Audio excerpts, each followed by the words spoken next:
From Pacifica, this is Democracy Now!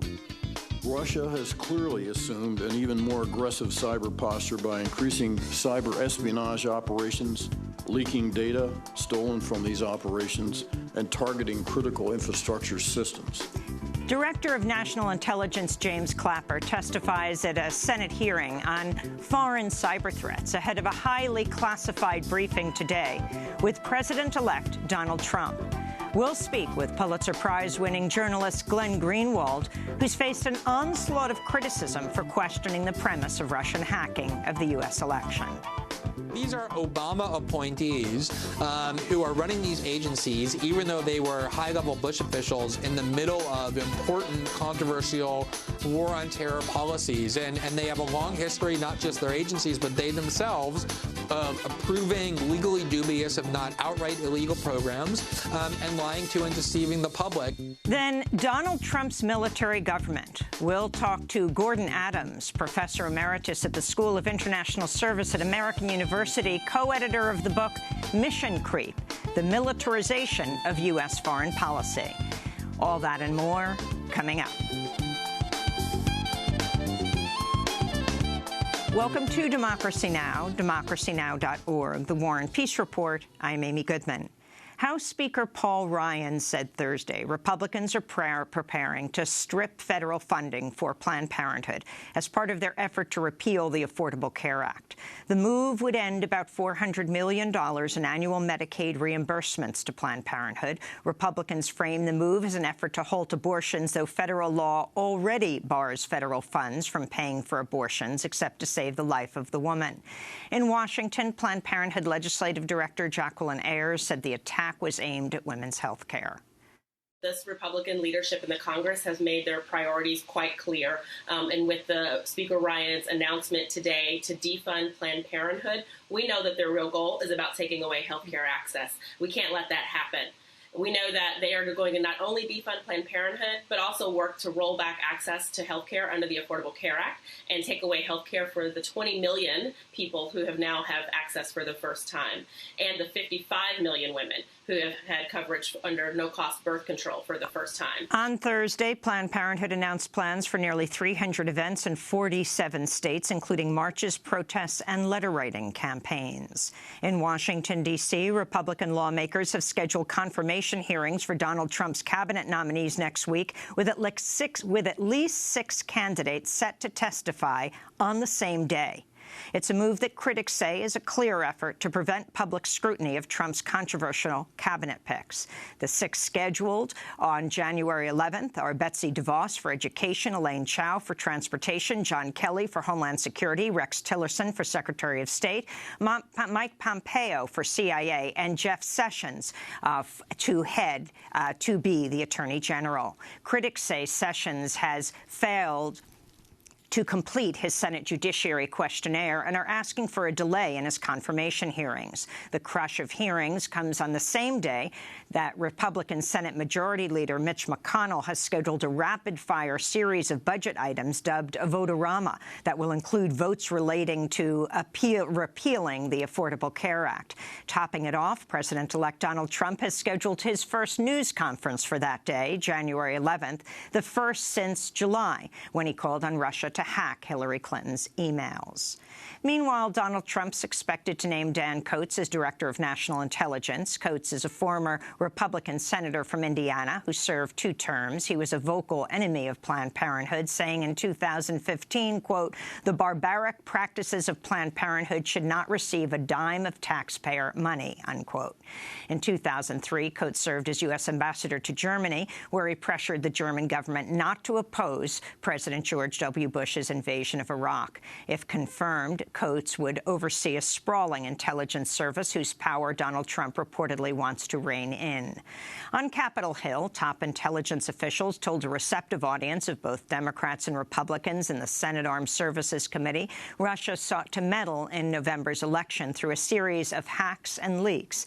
This is James Clapper, the outgoing Director of National Intelligence.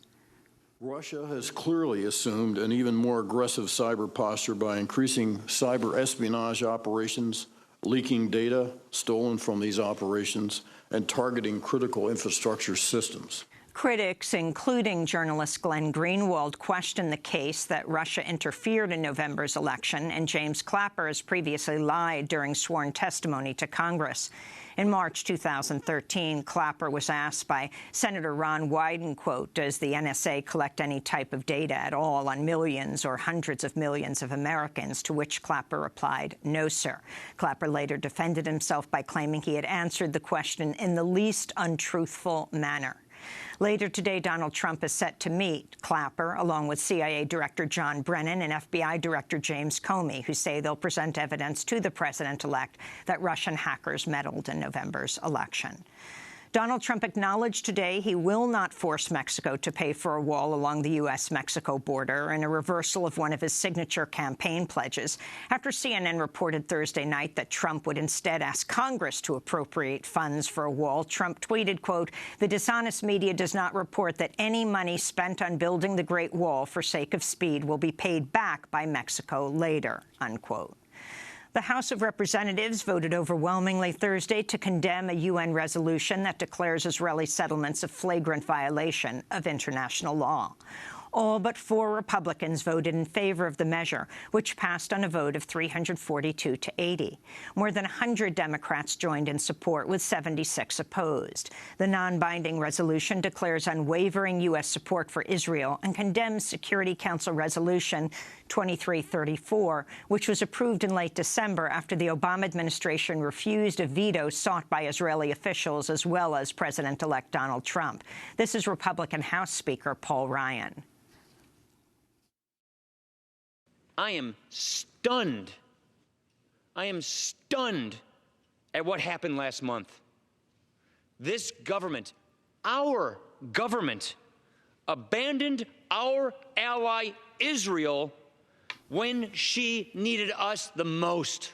Among the minority of lawmakers who opposed Thursday's House resolution was Oregon Democrat Earl Blumenauer.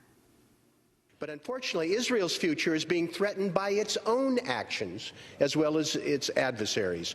For years, reckless settlement expansion has been opposed by the United States and the rest of the world. They're confiscating Palestinian land in a way that is not just contrary to long-standing American policy, but is often illegal under Israeli law. Some top Republican lawmakers, including Senators Ted Cruz of Texas and Lindsey Graham of South Carolina, have proposed cutting off funding to the United Nations over the Security Council's condemnation of Israeli settlements. In Israel, police have arrested 2 people for threatening judges who brought a manslaughter conviction against an Israeli soldier caught on tape executing a wounded Palestinian man. Video of the killing last March shows Palestinian Abdel Fattah al-Sharif lying immobilized on the ground as Israeli Sergeant Elor Azaria fires a single shot into the man's head at close range. Azaria's conviction last week drew outrage across Israel, with Prime Minister Benjamin Netanyahu joining calls for a presidential pardon of the soldier. On Thursday, Israeli police said they arrested a man and a woman who used social media to post death threats against the military judges who convicted Azaria. This is police spokesperson Mickey Rosenfeld. Israeli police units are looking out for individuals who are putting out information threatening individuals in connection with the case, and this will continue as long as necessary. One of the 2 arrested was identified as a 22-year-old woman who allegedly threatened the top military judge on Azaria's case, writing, quote, take a grenade and blow up the judge and scatter all of her parts in different places. Let the dogs eat her, unquote. According to the Jerusalem Post, she was questioned by police, released, and banned from posting on Facebook for 30 days. In Chicago, 4 teenagers will face felony hate crimes and other charges after a video they posted to Facebook showed them torturing a bound and gagged mentally disabled teenager while taunting him with racial epithets. The 4 could face up to 30 years in prison. The suspects are African-American and their victim is white, which prompted a racist backlash on social media sites. White supremacist groups sought to tie the 4 to the Black Lives Matter movement using the hashtag BLM kidnapping. In Texas, Republican lawmakers said Thursday they would introduce legislation requiring that school children and people in government buildings use bathrooms that correspond to their biological sex. The bill is similar to a bathroom bill passed in North Carolina that's prompted a boycott and widespread protest from LGBTQ groups. Meanwhile, in Mississippi, police are investigating the death of Misha Caldwell as a homicide, making her the first transgender woman to be murdered in 2017. From 2010 to 2016, at least 111 transgender and gender nonconforming people were murdered nationwide. 75% of those killed were African American. In North Dakota, a water protector opposing the $3.8 billion Dakota Access Pipeline says he's willing to go to jail on contempt charges rather than give testimony to a federal grand jury. On Wednesday, a federal judge threw out a motion by Steve Martinez to quash a subpoena ordering him to testify about injuries to Sophia Wilansky, a water protector whose arm was severely wounded during a police crackdown on November 20th. Martinez has been ordered to testify on February 1st. He says he believes the grand jury is a fishing expedition aimed at forcing him to list the names of other activists opposing the Dakota Access Pipeline. February 1st, I am looking at contempt because I'm not going to cooperate with this, and I just think it's just a way for them to bully me into giving names and helping them out. I don't want to lose my freedom at all, but it's a small price to pay. In Turkey, a pair of attackers wielding guns and grenades opened fire on a courthouse in the western city of Izmir before blowing themselves up in a car bomb attack that killed a police officer and a court employee. Turkish officials blamed the banned Kurdistan Workers' Party for the violence. The attack came after Turkish officials said they've identified the gunman responsible for a New Year's Day massacre at an Istanbul nightclub, which left 39 people dead. Police released a photo of the suspect, who they say remains at large, but have not revealed his name. In Syria, state media said Thursday at least 11 people died and 35 others were injured after a car bomb exploded in the coastal town of Jabla. It was the first attack in the city since a fragile truce went into effect last week. There was no claim of responsibility for the attack, but ISIS and several other groups were not part of the Russian, Iranian, and Turkish-brokered ceasefire. And with just 2 weeks until Inauguration Day, the Act Now to Stop War and End Racism, or ANSWER coalition, now knows where it will be permitted to protest. The National Park Service granted ANSWER a permit for a small portion of the west end of Freedom Plaza in the nation's capital. The agency says 24 other permit requests are still pending because Donald Trump's inaugural committee has not confirmed which locations it does not plan to use. This is attorney Carl Messineo with the Partnership for Civil Justice Fund. The fact is the NPS is trying to disrupt protest organizing and to sanitize the parade route of the kind of dissent that organized planning creates. The presidency may soon belong to Donald Trump, but the public space belongs to the people. The Partnership for Civil Justice Fund says it may sue to get more permits issued. This is Executive Director Mara Verheyden-Hilliard. We are getting calls from people all over the country who are worried about whether or not they should buy those bus tickets, whether or not they're going to be able to speak out, to stand, to have land under their feet. We are here to tell them that it is safe to come, that it is lawful to come, that you can bring your children, you can bring your parents. There will be permitted space in Washington, D.C. There is permitted space in Washington, D.C., and it is safe and legal to protest, and you should buy your bus tickets today.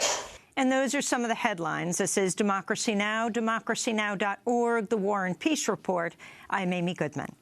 President-elect Donald Trump is slated to meet with U.S. intelligence chiefs today for a highly classified briefing on the alleged Russian cyber attack of the 2017 election, a claim Trump disputes. Thursday night, Trump tweeted, quote, "The Democratic National Committee would not allow the FBI to study or see its computer info after it was supposedly hacked by Russia. So how and why are they so sure about hacking if they never even requested an examination of the computer servers? What's going on?" Trump tweeted. President Obama received the same briefing on Thursday, along with a 50-page classified intelligence document that reportedly says U.S. spy agencies intercepted intercepted Russian communications in which top Russian officials were congratulating each other on Donald Trump's presidential win. The New York Times wrote of Trump's meeting today with the Director of National Intelligence, James Clapper, CIA Director John Brennan, and others, quote, "In effect, they'll be telling the president-elect that the spy agencies believe he won with an assist from Vladimir V. Putin of Russia," unquote. An unclassified version of the report is expected to be released to the public next week. This comes as Clapper appeared Thursday before a Senate Armed Services Committee hearing on foreign cyber threats and said the intelligence community is resolute in its findings that Russians hacked the U.S. election. Arizona Republican Senator John McCain asked Clapper whether the alleged hacking would constitute an act of war. Really, what we're talking about is if they succeeded in changing the results of an election, which none of us believe they were, that would have to constitute an attack on the United States of America because of the effects if they had succeeded. Would you agree with that? First, we cannot say they did not change any vote tallies or anything of that sort. Yeah, I'm just talking. We have no way of gauging the impact that certainly the intelligence community can't gauge the impact it had on choices the electorate made. There's no way for us to gauge that. Whether or not that constitutes an act of war, I think, is a very heavy policy call that I don't believe the intelligence community should make, but it's certainly would carry, in my view, great gravity. That's National Intelligence head James Clapper being questioned by Senator John McCain. Well, on Thursday, Democracy Now's Nermeen Sheikh and I spoke with Pulitzer Prize-winning journalist Glenn Greenwald, one of the founding editors of The Intercept. His latest piece is headlined, "Wash Post is richly rewarded for false news about Russia threat while public is deceived."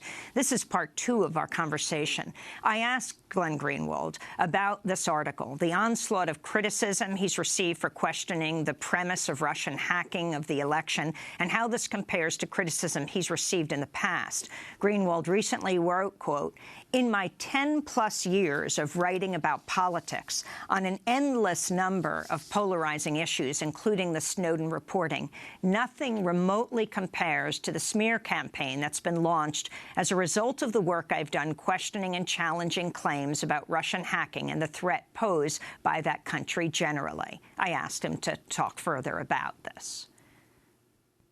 Yeah, so I've done some, pretty controversial and polarizing reporting in the past decade when I've been writing about politics. And when you do that, you obviously get attacked in lots of different ways. It's not just me. It's everybody who engages. It's just sort of the rough and tumble of politics and journalism. But I really haven't experienced anything even remotely like the smear campaign that has been launched by Democrats in this really coordinated way ever since I began just expressing skepticism about the prevailing narrative over Russia and its role that it allegedly played in the election, and in particular in helping to defeat Hillary Clinton. I mean, not even the reporting I did based on the Edward Snowden archive, which is extremely controversial in multiple countries around the world, not even that compared to the attacks now. And the reason is very, very obvious, which is that it has become exceptionally important to Democratic partisans to believe that the reason they lost this election is not because they chose a candidate who was corrupt and who was extremely disliked and who symbolized all of the worst failings of the Democratic Party. It's extremely important to them not to face what is really a systemic collapse on the part of the Democratic Party as a political force in the United States, in the House, in the Senate, in state houses and governorships all over the country. And so in order not to face any of that and have to confront their own failings, they instead want to focus everything on Vladimir Putin and Russia and insist that the reason they lost was because this big bad dictator interfered in the election. And anyone who challenges or anyone who questions that instantly becomes not just their enemy, but now, according to their framework, someone who's actually unpatriotic. That if you question the evidence the sufficiency of the evidence to support this theory that somehow your loyalties are suspect, that you're not just a critic of the Democratic Party, you're actually a stooge of or an agent of the Kremlin. And obviously we've seen this rhetoric for decades during the Cold War, although back then it was the far right using it against Democrats for wanting to have better relations with Russia. We saw it in 2002 when people who questioned the sufficiency of the evidence about Saddam's WMDs were accused of being apologists for Saddam or agents of Iraq.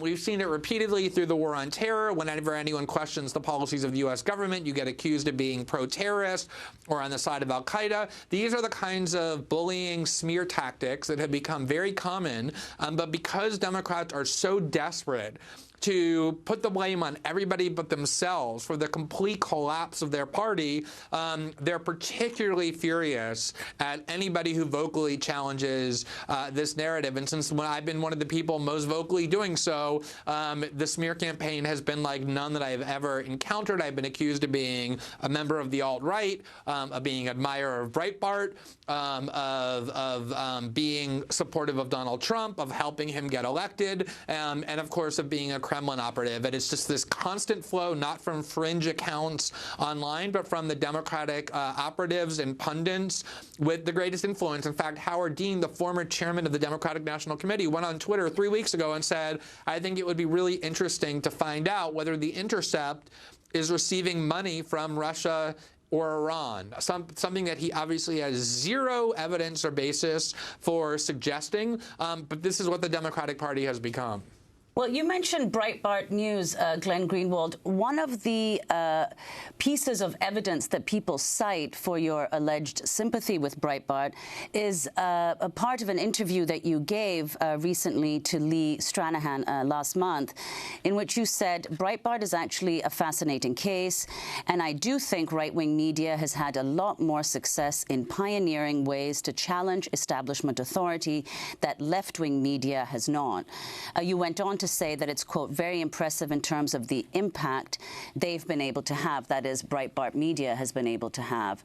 And now, of course, the head of Breitbart Media has been named by Trump as his chief strategist. So could you respond to that and explain what you meant? Sure, that Breitbart has had a huge impact on American politics is something that no honest person could possibly dispute. Their traffic alone has quadrupled or even more just in the past 6 to 9 months. They became the go-to place for the part of the Republican Party that ended up dominant, that ended up nominating and then electing a candidate who the entire political establishment thought had no chance of ever winning. They gave voice to a huge part of the Republican Party that had been completely and systematically excluded from all of the Republican mainstream venues like National Review and Weekly Standard. The impact that they have had is immense, and to deny that is just delusional. But even worse is to suggest that acknowledging the impact that they have somehow makes you an admirer of them. In that very same interview, I told them directly to their face that the content that they're producing is repellent. That was the word I used. I said that I have all kinds of terrible things to say about Breitbart reporters and about Breitbart's content.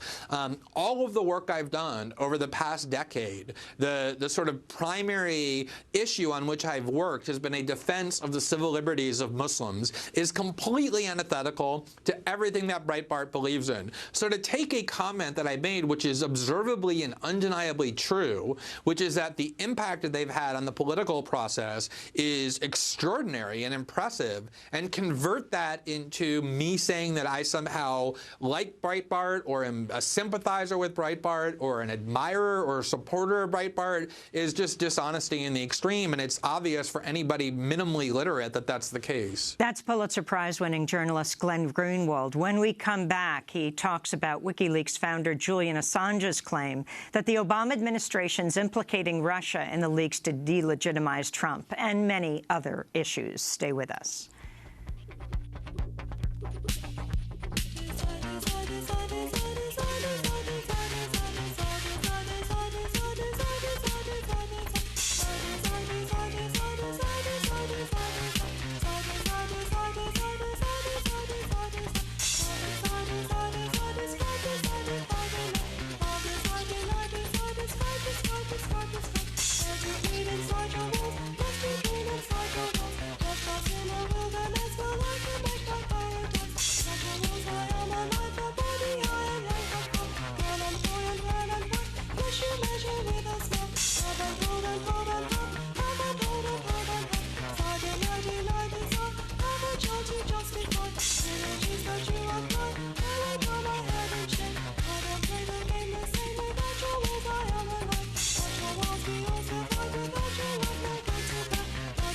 Walls, Fun in the Oven by Crass. Here on Democracy Now!, democracynow.org, The War and Peace Report, I'm Amy Goodman. We continue our conversation with Glenn Greenwald, the Pulitzer Prize-winning journalist and founding editor of The Intercept. I spoke with him on Thursday with Democracy Now!'s Nermeen Sheikh. I want to turn to an op-ed published last week in the Wall Street Journal titled The Fable of Edward Snowden. It was written by journalist Edward J. Epstein, whose upcoming book, How America Lost Its Secrets, Edward Snowden, the Man and the Theft. It'll be published later this month. In the article, Epstein writes, quote, "It was not the quantity of Mr. Snowden's theft, but the quality that was most telling. Mr. Snowden's theft put documents at risk that could reveal the NSA's Level 3 toolkit, a reference to documents containing the NSA's most important sources and methods. Since the agency was created in 1952, Russia and other adversary nations have been trying to penetrate its Level 3 secrets without great success.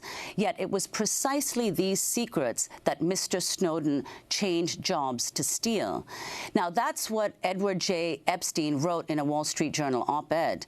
In response to the article, journalist Barton Gellman issued several tweets discrediting the piece, including writing, quote, "Snowden, Epstein book says, reached unreachable Level 3 secrets that only a spy could want, but there's no such category at the NSA." Glenn Greenwald, could you talk about that and respond to this forthcoming book on Snowden?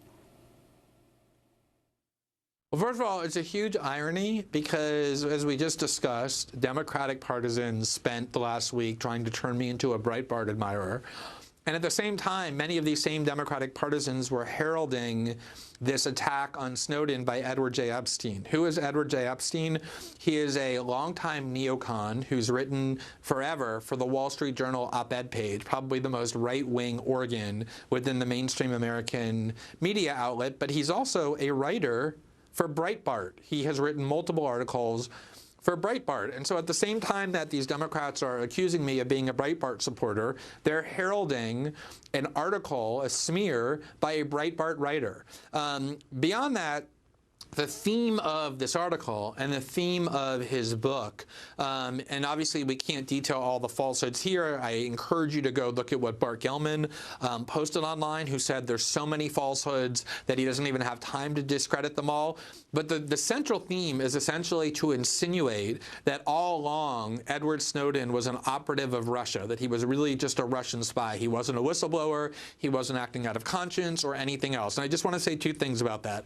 Number one, even CIA and NSA officials who hate Edward Snowden with a burning passion have publicly repudiated this theory over and over. They have said, we have no evidence to believe that Snowden ever worked with the Russian government, either before he leaked these secrets or after. And in fact, the former CIA chief, Mike Morrell, said, I believe that both the Chinese and the Russians tried to get Snowden to share information with them. And Snowden said, I absolutely will not share anything with you because of his disdain for intelligence agencies in general. So if you are going even more extreme than both the NSA and CIA in saying bad things about Edward Snowden, that shows how far off the rails you actually have gone. The other thing that I would say is that what is being done to Edward Snowden by the Wall Street Journal and Breitbart and these sort of far-right organs that Democratic Party partisans are now cheering is exactly what is done to all whistleblowers, beginning with Daniel Ellsberg. If you go back and look at what the New York Times was reporting in 1971 about Daniel Ellsberg after he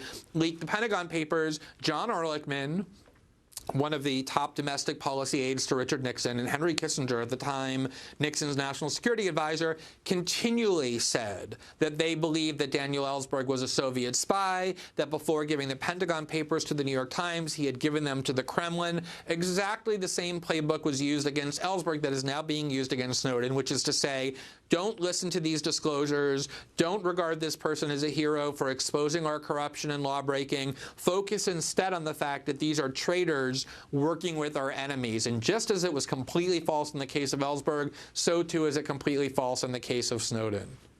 What do you think will happen with Edward Snowden under a Donald Trump administration? And then what do you think will happen with Julian Assange, who's being cited now by Trump as having the accurate information over all of the 17 intelligence agencies? So I think certainly it's unclear. I mean, I think there's this assumption that because Donald Trump and Vladimir Putin have been saying positive things about one another, and there's connections between the Trump campaign and various Russian interests, that means there's going to be this flowering détente between the two countries, and this great relationship is going to emerge, and they're going to become allies. And that's certainly possible. It may be that there is an alliance between the U.S. and Russia against China as a struggle for power and imperialism ensues. It's also the case, and as part of that, if that really does happen, one of the fears that some people have is that as part of the kind of coming together of the U.S. and Russia, that Trump will be able to persuade Putin to hand Snowden over as kind of a gift, as something that Trump can show to the American people, look, I got my hands on Snowden when Obama was unable to do so. And that certainly is a concern.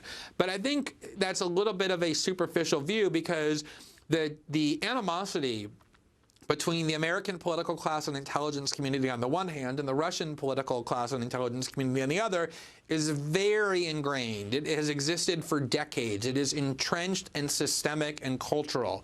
And I think there is a very good likelihood that those entities, which most certainly do not want détente between Russia and the United States, will find ways to undermine and subvert this agenda. And it's very easy to see that the U.S. and the Soviet and Russia can once again sort of become at loggerheads and resume this animosity. So I don't think we know what's going to happen with Snowden.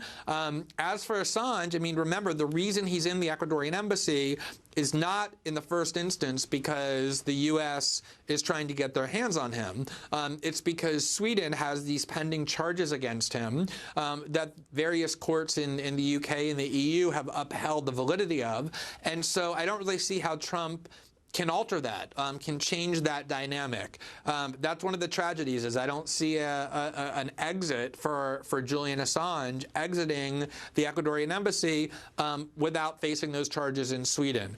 What the position of Assange and Ecuador has always been was that if the U.S. or Sweden agree that his going to Sweden won't result in his extradition to the U.S., he will go on the next flight and face those charges. So if the Trump administration says we have no interest in extraditing Julian Assange, if they end the grand jury that's been pending against WikiLeaks, that I could see as a potential resolution. He goes to Sweden, he faces the charges against him. If he's convicted, he gets imprisoned. If he's acquitted, he's free. Well, I want to go to another recent piece of yours on Assange, headlined, "The Guardian's summary of Julian Assange's interview went viral and was completely false." In the piece, you cite a passage from a recent interview with Julian Assange conducted by Italian journalist Stefania Morizzi. You then point out the distortion of Assange's words in the account given by Guardian journalist Ben Jacobs. Assange's precise words in the interview are worth citing at length. When asked about his response to Trump's election, he said in the interview, quote, "Hillary Clinton's election would have been a consolidation of power in the existing ruling class of the United States. Donald Trump is not a D.C. insider. He's a part of the wealthy ruling elite of the United States, and he's gathering around him a spectrum of other rich people and several idiosyncratic personalities. They do not by themselves form an existing structure, so it's a weak structure which is displacing and destabilizing the pre-existing central power network within D.C. It's a new patronage structure which will evolve rapidly, but at the moment its looseness means there are opportunities for change in the United States, change for the worse and change for the better," end quote. So could you explain, Glenn Greenwald, how Assange's response was conveyed in the Guardian article, which was headlined, "Julian Assange gives guarded praise of Trump and blasts Clinton in interview"? Of course, the Guardian subsequently posted a correction to the piece. Right. So let me just take a step back. I mean, I obviously worked at The Guardian when I did the Snowden reporting. I have a lot of respect for the reporters and editors there. They do a lot of great reporting. But one of their big flaws as an institution is they develop personal feuds with people they cover. And when that happens, they dispense with all journalistic standards. So one of the people who they have particular hatred for is Jeremy Corbyn. And over, they have produced journalistic garbage about Corbyn in pursuit of their feud. The other person, probably the only person they despise more than Jeremy Corbyn, is Julian Assange, with whom they had once worked and then had a huge falling out with. It's very personal and acrimonious. And whenever The Guardian reports on Julian Assange, all journalistic standards get thrown out of the window. And this article was a perfect example. There's not just a correction, there's actually a retraction at the bottom of that article now, because they claimed, with zero evidence, that WikiLeaks has had a long-standing close relationship with the Putin regime, as they called it, that has now been deleted from the story. They also claimed that Julian Assange praised Russia for having a free and vibrant press, and that therefore there was no need for whistleblowing, when in fact he said nothing of the sort. He simply said that the reason why Russian leakers don't go to WikiLeaks as opposed to other outlets in Russia is because WikiLeaks doesn't speak Russian and has no presence in the Russian media landscape, and therefore isn't viewed as a good option for a Russian whistleblower. They also corrected their total distortion of what he said. What they also said, which is what you just asked me about, was they tried to make it seem like Julian Assange was a fan of Donald Trump, that he was praising Trump at the expense of Hillary Clinton. And as the quote that you just read proves, he wasn't praising Trump at all. He was simply neutrally describing what he thought would be the consequence, the fallout of the Trump presidency, namely that Trump isn't a part of the traditional power structure in Washington, which is why the traditional power structure in Washington is so horrified at his victory and why they're so disoriented and scared. That instead he's creating a new power structure filled with rich people who are corrupt, but that because it's new, it's going to take some time to become entrenched, and in that process there'll be instability, and that instability will enable some positive outcomes and also some very negative ones. He was just describing his predictions for what the fallout would be of a Trump presidency, by no means praising Trump. But The Guardian was trying to feed this narrative that Assange is a Trump fan, that he loves Russia, that he serves Putin. That was the whole point of the article. This was another article that really went viral all over the internet, and the key claims ended up collapsing. They had to retract and correct several of the key claims, and of course none of those corrections or retractions went anywhere near as far as the original false claims themselves did. During his Fox News interview, Julian Assange said the Obama administration's implicating Russia in the leaks to delegitimize Trump. Our publications had wide uptake by the American people. They're all true. But that's not the allegation that is being presented by the Obama White House. So why such a dramatic response? Well, the reason is obvious. They're trying to delegitimize the Trump administration as it goes into the White House. They are trying to say that President-elect Trump is not a legitimate president. Your thoughts on this, Glenn Greenwald? So I do think there's an element of truth to this, which is that if you look, for example, at the agency that has led the way in pushing these allegations about Russia, which is the CIA, there is no question that the CIA, the community of the CIA, was vehemently in support of Hillary Clinton's candidacy and with equal vehemence opposed to Donald Trump.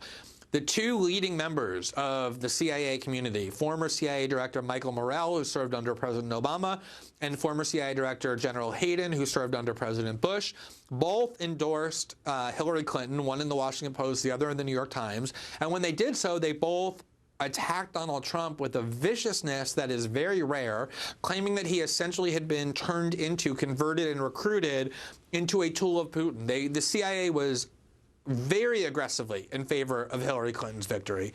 And there's a lot of different reasons for that, but I think the primary one is that the CIA proxy war in Syria is something that Hillary Clinton had promised not just to support, but to escalate. She was very critical of Obama for restraining the CIA's effort to support these rebels and to remove Assad, while Trump took the exact opposite position, saying we have no business trying to change the government of Syria. We ought to let Russia run free in Syria, kill ISIS, kill whoever else they want to kill, because we have no interest. We should keep Assad and Russia in charge of Syria.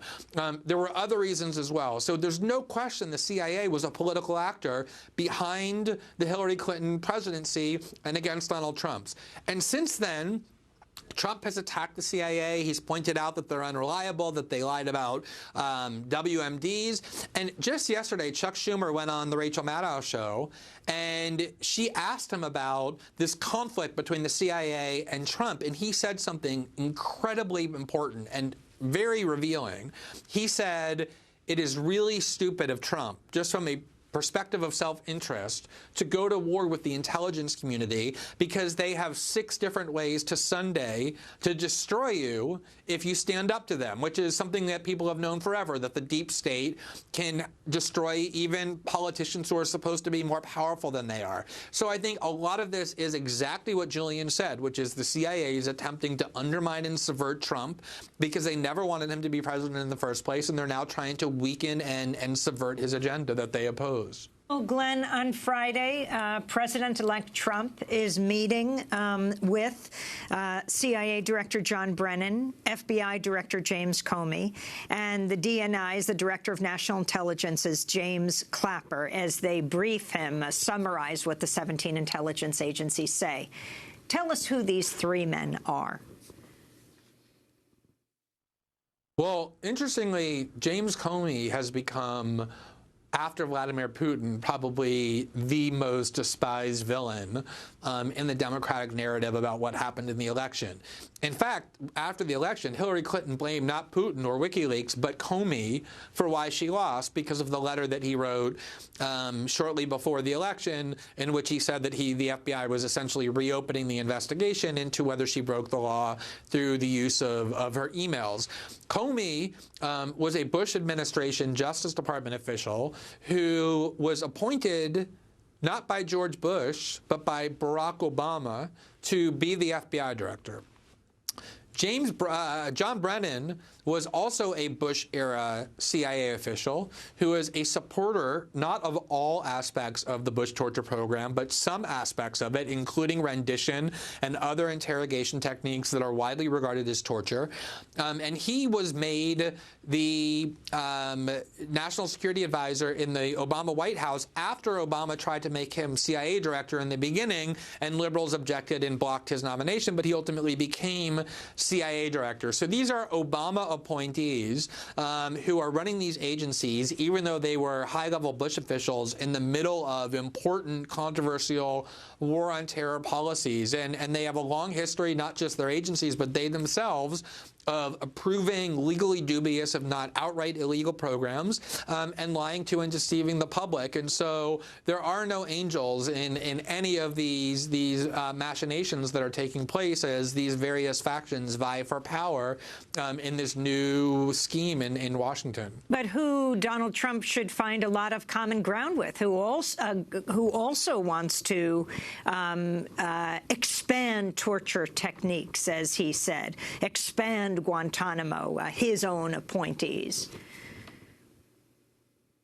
Well, I mean, I think in fairness to people like James Comey and John Brennan, and other people in the CIA and in the Pentagon, a lot of those people who became either actively involved in or in a more passively complicit way part of some of the more extreme war on terror programs actually did come to regret it, either on moral and legal grounds or just pragmatic grounds, that they realize that U.S.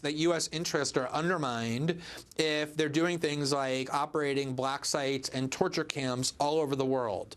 And in fact, Brennan and other leading members of the CIA have even said, including Michael Hayden, that some of the things Donald Trump has said he wants to do, like murder the families of terror suspects or reintroduce even more extreme forms of torture, are such forms of war criminality that the CIA and the military would refuse to follow those orders. So there is a significant part of that world that thinks that Trump has gone too far or will go too far. But there are also, and that includes actually the person that he wants to make his defense secretary, which is General Mattis, who is a pretty outspoken opponent, actually, of the reintroduction of torture.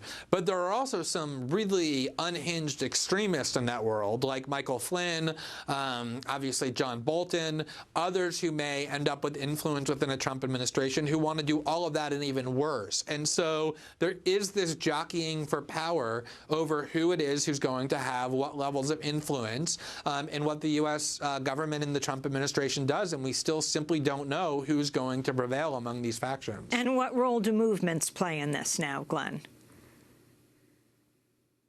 So I think the most important thing is that, you have things like the Constitution that are supposed to impose limits on what even a deranged leader can do.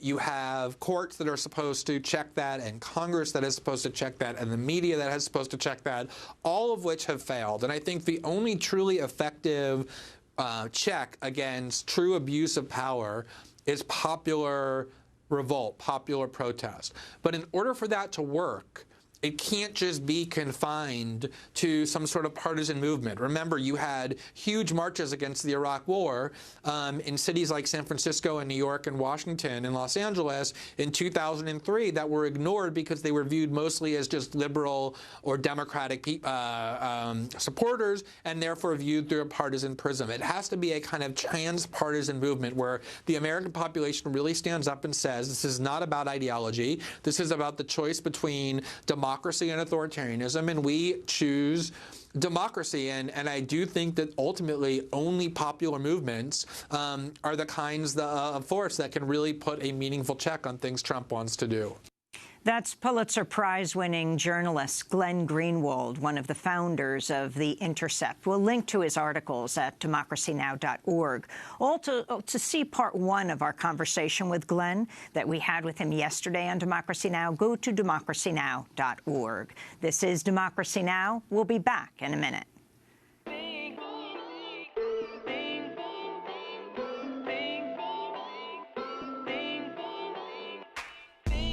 On my mind when I wake up, on my time try to take up. If I could save up money like where yeah, I'd be a rich man, but sorrow plague much. I done made up the fiction that I'm a center of a system causing the day rust. Center stage in the monologue player, me in the audience all in my makeup. What if you when it's all for the show? Assuming that I'm doing what you already know. I think I'm in the middle of a palm, every globe, everybody trying to steal what I already own. But owning this life for you all but alone. And feeling that you are is a problem condone. The sunlight is the spotlight that we hold like it's one light and we cup tight till it's gone. One candle on the cake trying to take it. So set sail on a race trying to take one. We are all faves in the chips that we place in. Better build self, anybody else cave in. So I'm holding on the pressure like it's all mine.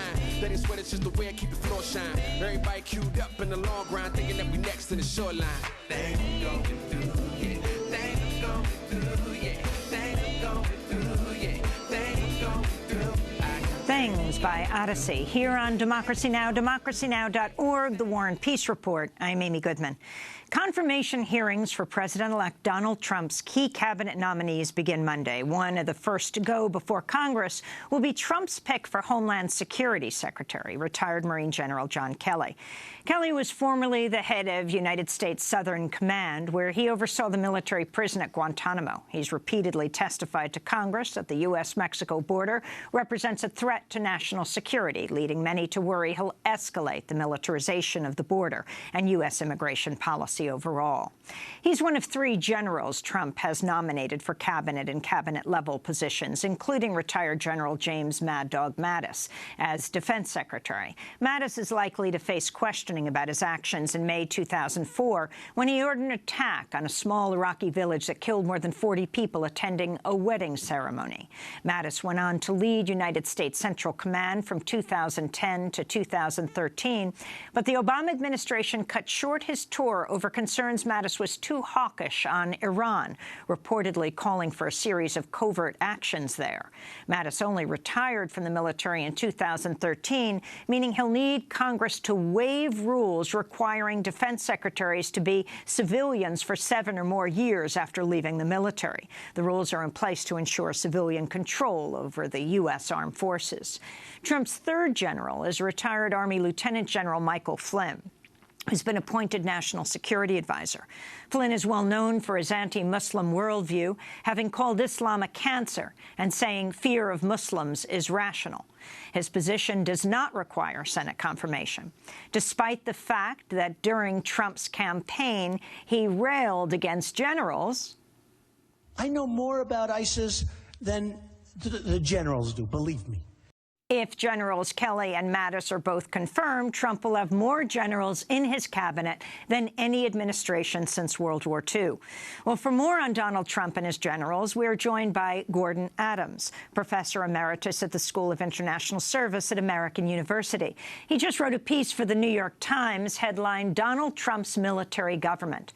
He's also co-editor of the book Mission Creep, The Militarization of U.S. Foreign Policy. Welcome to Democracy Now! Thanks for having me. So talk about Trump's picks, these military generals, and what they mean to you. Well, I think, Amy, the first point to recognize that in the cabinet as a whole, this is not normal. We're not dealing with a normal situation anywhere. If you appointed cabinet officers that are basically highly wealthy, relatively inexperienced in government, very rich, largely white males, that doesn't look like 21st century America, and many of them simply oppose the agenda of the agencies they're in charge of. The particular abnormality that we're talking about here is the appointment of 3 generals, 2 senior of the 5 senior positions in national security and foreign policy: the National Security Advisor, the Secretary of Defense, the Secretary of the Department of Homeland Security, the Office of the Director of National Intelligence, and the State Secretary of State. Those are the 5 positions. We almost had 4 because Petraeus was rumored to be a candidate for Secretary of State. That's quite unusual. People will say Barack Obama had 3 generals in his cabinet, too, at cabinet levels, and indeed he did. One was the Director of National Intelligence, the early version of James Clapper. Mostly that job, which is advisory, not policy making, has been filled by a military officer. And for a while he had James Jones, who was a retired Marine general, as his national security advisor. Jones didn't do very well.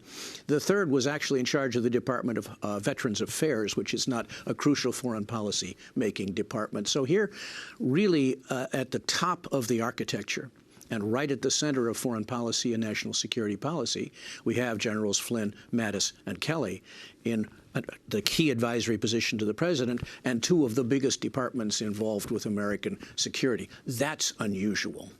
And talk about what this will mean, the militarization of U.S. foreign policy, as you put it. Right. And what I mean by that term is not what is traditionally thought. This is not a coup, but it's not normal. If this happened in a Latin American country over the past 20 years or so, we'd simply say to the government of that country, you know, tut-tut, generals should be in the barracks. They shouldn't be running civilian departments of government and engaged in this kind of mission creep across the American government. But here we have more what I call the velvet militarization of American foreign policy. The gradual assumption that the right tool to use is the military tool, the tool they know is the military tool. A gradual sense that only the military capacity is capable in the American government of executing and implementing American foreign policy and national security policy. Generals grow up in a particular culture. It's hierarchical, it's order-driven, it tends to see kinetics as a useful and the most useful tool for dealing with America's foreign and national security challenges. Now, around him, the president has 3 generals advising him about how to proceed in foreign policy, but he doesn't have what I'd call a balanced toolkit of statecraft.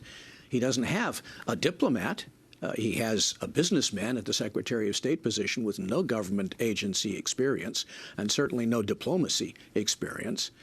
And he has a relatively ineffectual new appointee announced at the Office of the Director of National Intelligence, who is likely to be basically wiped off the face of the earth in intelligence matters by Mike Pompeo, the head of the Central Intelligence Agency, a fight that Leon Panetta and Denny Blair had 8 years ago, in which Leon Panetta won as the head of the CIA. So we don't have balanced statecraft. The advice is biased, as it were, towards the kinetic instrument. And explain kinetic. Kinetic means going to war, deterring and fighting, basically, the combat and deterrence missions of the military. That orients a foreign policy in a particular way towards combatant operations, towards giving the military capability to undertake tasks. That's the velvet militarization, is who does the job. So I want to talk specifically about who is about to be go before the Senate. As head of U.S. Southern Command, General Kelly was responsible for Guantanamo prison. He differed with Obama on many key policy positions, including whether to close Guantanamo. In an interview with Defense One, Kelly disputed the argument that Guantanamo is as a recruiting tool for terrorists, saying, quote, bombing the living out of ISIS in Iraq and Afghanistan, Syria, that would maybe irritate them more than the fact we have Guantanamo open. This is General Kelly talking about Guantanamo last year. Because of the nature of the detention, DOD has to continue guarding them. But I do think there's a place that we would need to indefinitely hold detainees, at least until whatever the conflict is over. So whether it's Guantanamo or a place in the States, continental United States, but I do think we need a place. That's General Kelly. Yes, and General Kelly is probably the mildest of the three in terms of the militarization I'm talking about. Mild is a relative term here because clearly his orientation is towards greater militarization of the American border, the maintaining of Guantanamo as a base. He has been outspoken about defense operations in the Caribbean and at the border with respect to drugs and criminal organizations.